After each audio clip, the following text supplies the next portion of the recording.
So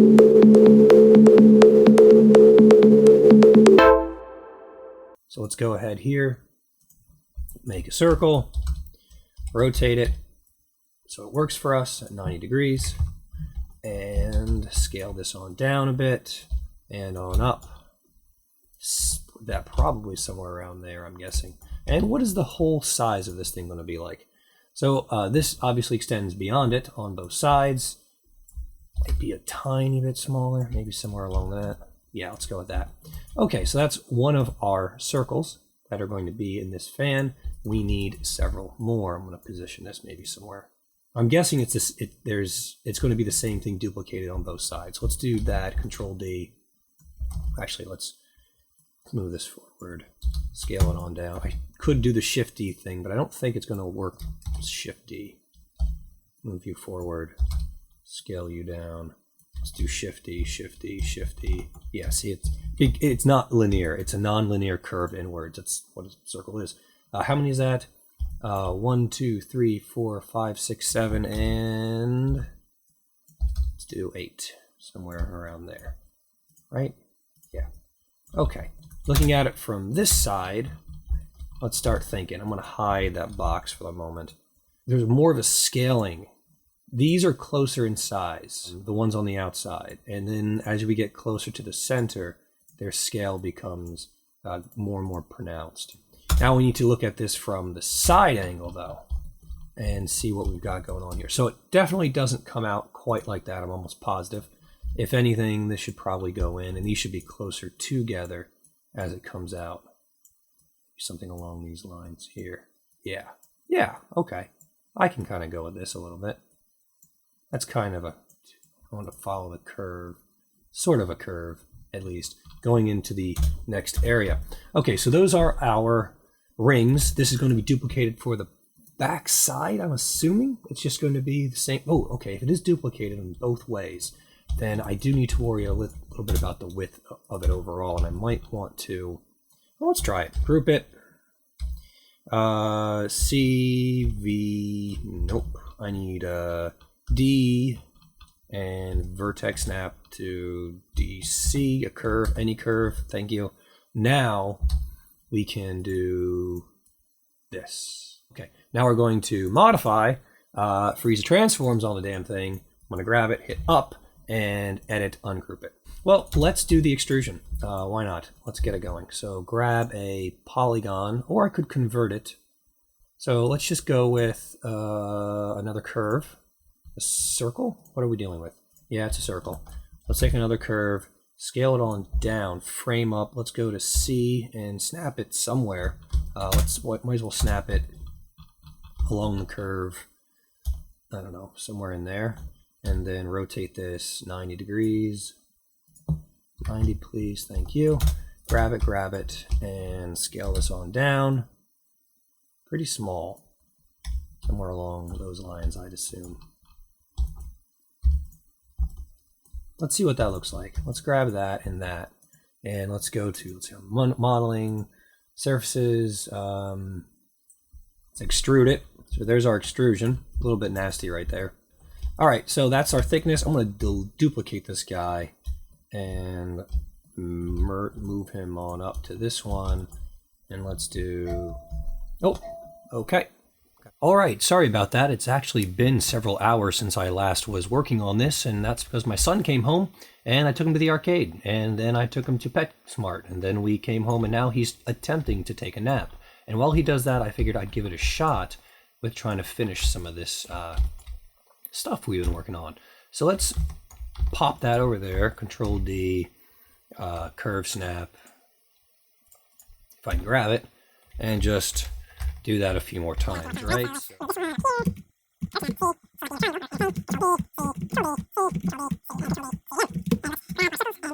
Surfaces and do an extrusion. We're going to want to do this several times, although we're all, let's see, fixed path, pivot. Looks like it's the best thing for us to work with. So let's do that. G. I'm just going to make them and I'll fix them after. G. G. And continue this, G, G, and G. Let's grab the tube and change this bit to pivot. In case you missed that, that's my son telling me that he just has to poop. So I had better go check on him. So we'll do a little jump skip to that point. So let's do that. And I can do that with polys. Probably just a cylinder rotated. Let's do 90 degrees of rotation. Thin it out and ultimately scale it down. And actually, let's do, how many, 20? We'll go 20, W. Make my gizmo a tiny bit bigger there. Move this up and out and scale it down. There we are. And up somewhere in here. Now, if I was a perfect person, I could figure out the central point of all these elements by doing like a group, I guess. But I'm just going to wing it. So we're going to stick that somewhere right about there. Perfect. Let's take a look at that again. It's rounded towards the center, which means really I should be grabbing this edge, probably doing a bevel, increasing that fractional amount considerably, and then using those fractional elements to push and pull this in and out so I have more elements. That's going to round things off even more. But now that I've done that, I feel the need to pull it out ever so slightly. All right, now I have that. Now I need the bands that are going to be coming off to the side and wrapping around the entire element. Once again, this is something I feel would be easier to do with some sort of a curve than anything else. So let's go ahead and do that. You know what? I will keep history for now because I'm not quite sure any of this is right yet. So let's create a curve. Just do a standard curve. If we're lucky, we can get away with maybe 2 points. So let's do, start in the center, V somewhere around there. Let's do a curve somewhere up there and then back down over here. Enter, right click. Let's go to the control vertex, vertices, and control points, whatever. The control points that make Bezier curves work properly. Let's just call it that. How about that? And this should be brought up to here. And because of that, this is going to need to be pushed back. And it's going to go down, and that's going to kind of come back here. And these guys might be a little bit closer than they are. Although this one is going to need to, yeah, we're probably going to need to do something like this because we want these two to be pushed together to meet well in the center point. Somewhere around there, I guess. I'm just going to keep tweaking this until I'm happy with the overall movement of this curve. Something like that, maybe I can get away with. Maybe you need to be out a little bit more. Maybe closer? Yeah, closer's better. Okay, so we've got our primary curve there, and we're going to grab it, not Windows, F8 to grab it. And let's just, that's its center point, so let's hold down D and C in middle mouse, drag over the curve whenever it wants to actually follow along with me. There we are. And I'm going to move this over and vertex snap it to the central region right there. We're going to want a band because that's a thick square bar. So we need a rectangle for this. So I'm going to use a polygon to extrude along this curve. Actually, delete that. Let's make a plane and scale it down. Scale it over. W, let's do C for curve snapping. And if I can grab the curve while I middle mouse click, this would be wonderful. Come on. Oh my. What do I have selected? W, C, please. There we are. Okay. Now I have some sort of reference here. Now this is rotated wrong, so let's rotate this 180 degrees outwards. So there's 180. Let us scale this guy down and in, and maybe a little bit more, like that, maybe. All right, you know, let's bring this out because I can always move it back to where it should be. Get a better sense of what's going on. Right-click, face mode. Oh, it looks like we got some bad geometry already going on here, as you can see. Let's frame in on that and start deleting bad geometry. And let's grab that, grab this, right-click. Now do an extrusion. And that extrusion works perfect. So now I can increase the number of edges we have along the curve. 10 feels okay. Now it's inverted. So all I need to do is, of course, grab the object now, go to display, and reverse the normals on that. And edit, delete all by type, history, that's good.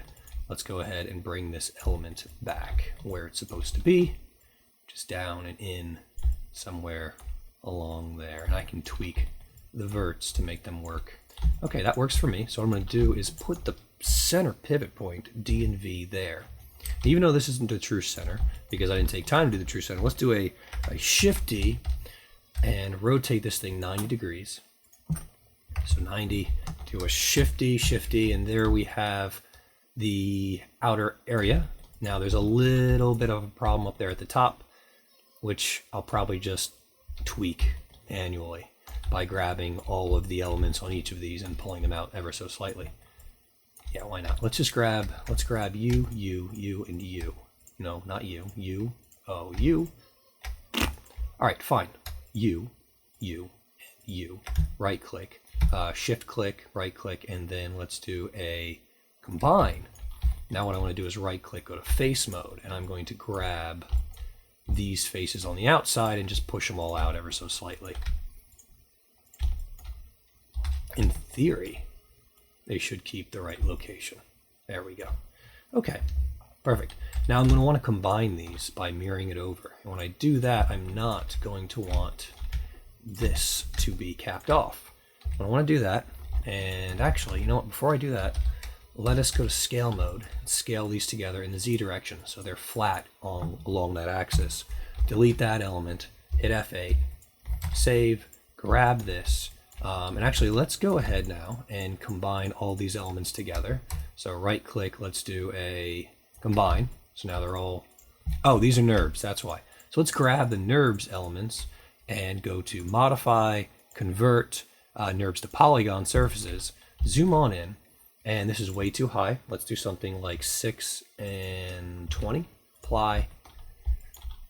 Not liking that. Let's do 40, apply. Yeah, we'll go with that. Okay, so now I'm going to, let's see, what is it? Shift select everything, so I only hopefully get the NURBS. Delete out the NURBS, and now I'm left with the polygonal cage that I can manipulate. All right, let's grab all these elements now, finally. Right click and combine, and there we are. We have one polygonal object, and yes, these are sort of off, obviously, but it really isn't going to matter for this. I'm not going to be doing anything texture-wise that really requires me to do much of anything with this, so it's pretty much fine. Let's manipulate the top still, because we're dealing with a bad situation where we're getting some Z fighting. So let's grab it, scale up, and actually this guy, this one, and that one are actually slightly more important for the Z fighting. All right, scale that, good. Let's grab it, right click, let's do a mirror mode now. We're going to be doing Z, bounding box, apply. Now, let's make this a little bit different. Let's right click, let's mirror. I want some space between these two elements, so I'm not going to merge them. Instead, I'm going to hit apply. I want to take this and push it off ever so slightly, and the intent will be that I will merge these two here. So let's do F8, grab you, right click, let's do a combine, right click, edge, double both of these, W, and bridge. We're going to do the same for each of these areas here. Hit G, let's go back down here and do that for the bottom as well. U and U, G, and let's do it right there as well. U and U, G. Great. And I am obviously going to need to take one of these elements and bring it into the center to finalize this thing. So I will get to that. Let's do edge. Actually, let's do right click, insert edge loop, one edge loop. We'll do it in the center so I have something to kind of push these a little bit more flat, I guess, or circular. Grab both, grab both. This is where we start to cheat a little bit and we get away from our perfection. And we'll just, I just barely bowed that out ever so slightly. All right, so now I need to just copy one of these rings, push it in the center, maybe scale it up ever so slightly. Okay, so let's grab one of these rings, right click, face, grab any one of these faces, right click. Let's grow and just hit the G key repeatedly until we have the entire ring itself, which is probably about now. Then let's do a shift right click and do a duplicate face. Let's do world transform and just move that off somewhere. Fine. And now that it's a separate entity in and of itself, let's see, there's no real, unfortunately I didn't put enough rings going that way, so I'm just going to have to kind of wing it. So somewhere right around there, let's do a modify center the pivot on the object and just zoom it up ever so slightly so that it's going to hit all those bits. And there we go. We have our cage. Great. Save this, display, show all, and at least, uh-oh. Where did the body go? Did I accidentally delete it? I think I accidentally deleted it when I was doing things. Well, yeah. I wonder. Let's go to 5. I don't know when the last time is I saved this. So let's save this as 2. Let's open up 1 again and see if I can bring it back. Okay. There's the block. No, I lost it. All right. Well, looks like I know what I'm going to be doing. Fan 02, don't save. Do I have auto? Oh, I hate this about this stuff. It does this from time to time. Delete that. Grab this. Right click. Verts. Grab you. Grab all of you. And close enough. But not really. Somewhere around there, I guess. I need to not select you and not select you this time around and just pull everyone else out a little. Okay. Save, edit, delete all by type, history, grab all of you, combine you together. There we are. So we got our inner cage, we got buttons, and then we've got the body, which we completely lost. Luckily, the body is completely inconsequential and will take seconds to make. But rather than bore you watching me do that, let's jump to the actual fan blade assembly itself. So let's look up fan blades. Fan blade. Images. This is a 4 fan. So it's going to look something like this. We'll go with this fan blade, the general idea. So what we're going to do is probably model this thing completely flat, and then we'll just rotate the elements as they go out a little bit. Probably using a soft selection so that the elements become more rotated and pronounced. So what are we going to do for this? So it's a cylinder, obviously. Extrude something out. Let's go ahead and make that cylinder. Rotate it 90. That's good. We need 4 fan blades coming out from the central region. So what we're going to want, how much space is between each of these? Not a lot. So 1, 2. What if we did, so I need, that's 12. What if we did 15? So that's, what about 16? So that's, these two get the fan, these two get the fan. Let's do 1 fan. Oh, we'll keep the cylinder for a second so that our extrusions become easier, but we'll be doing it like that, I think. And let's move this up, center it to that thing in the middle right there. Bring this on out. Scale it on down now. Bring it up again, somewhere in there, maybe. Let's bring it out of the cage so we can see what's going on. So it's got some bits, some things that need to be extruded. So let's go to right click, insert edge mode. Let's go to 2 of these, put 2 of them in there just for a reference. Go to 1, so I have a central axis as well in case I need to manipulate that.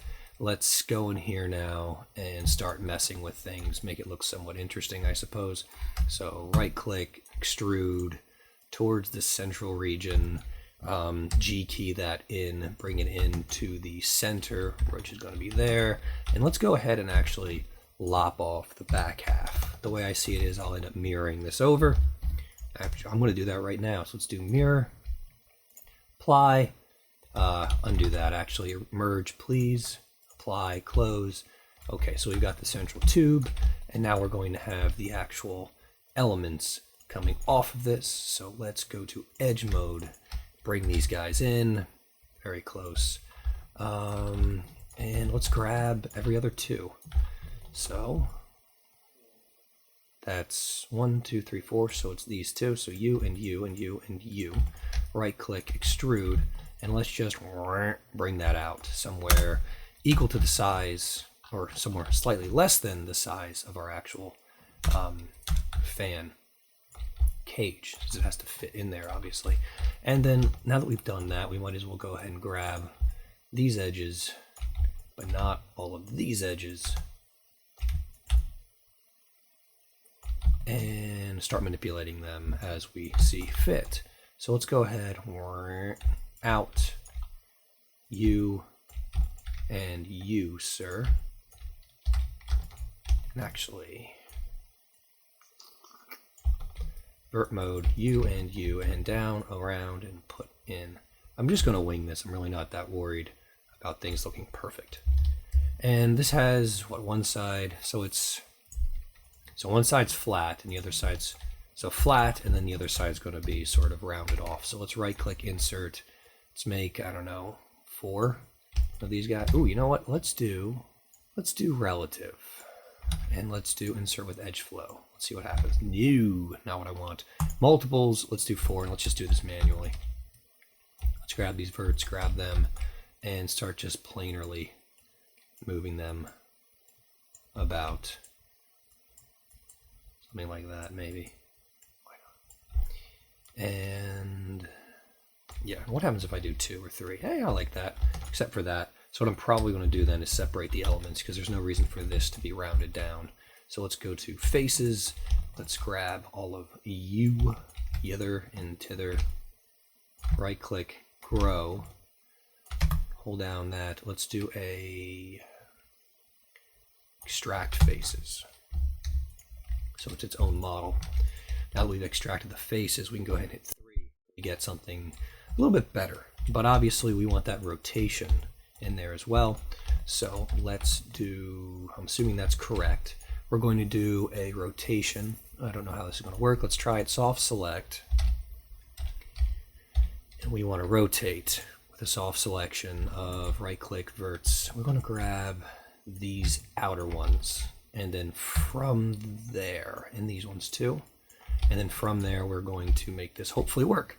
So let's edit the pivot's orientation and align it with something that makes sense, like this central axis. And, whew, now actually, let me take a look at the fan. Yeah. All right. It's probably a bit much, don't you think? Just a little bit, something like that. All right. That being said, let's go to F8 mode, grab this, save it, click it. Mesh, let's do a soft select, smooth, apply, close, and there we are. There's our fan blade. Now we have one fan blade, let's make the rest. So let's do a Shift D, rotate 45 degrees, or negative 90. Shift D, and then we have our fans. Great. And we can now grab these elements, right click, we'll combine them because there's really no reason to keep them separate. Edit, delete all by type, history again. Click this, rotate, grab edges, turn off soft selection, which I believe is the B key. Yep.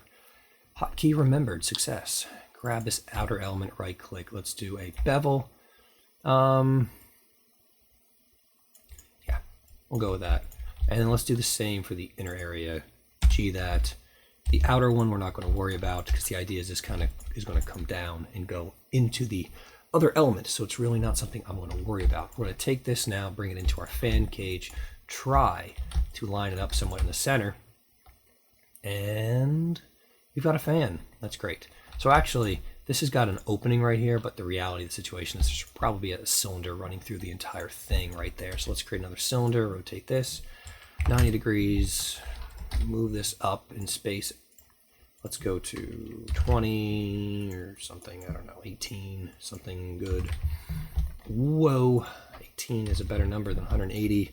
Scale this on down. Yeah, okay. Move it on up to the center and continue to do the scaling until we get something that I like, which is right around there. Continue to scale down, right click, vertex mode, grab these verts, move them to the back region of the fan so that it's just pushing against that outer element. And then grab these elements as well, move this out, and then just push that into somewhere like there. That's good. All right, So that's the fans model. Now off camera, I'm going to finish the body and recreate that since I screwed that up. I don't want you to have to suffer through it, but that's going to be our FNAF fan. When I jump back into the next thing, we'll be bringing this into Unity, and then we'll program up the fan blades to, of course, rotate. And then when power goes out, we'll have these things stutter and sputter to a stop until finally everything is off in the room, and maybe we'll make this power light also turn off as well. All right. Thank you all again for watching this video. If you like it, please remember to like down below. It's how I know you're interested in these series. And, you know, I'll see you in the next video. So long. Bye.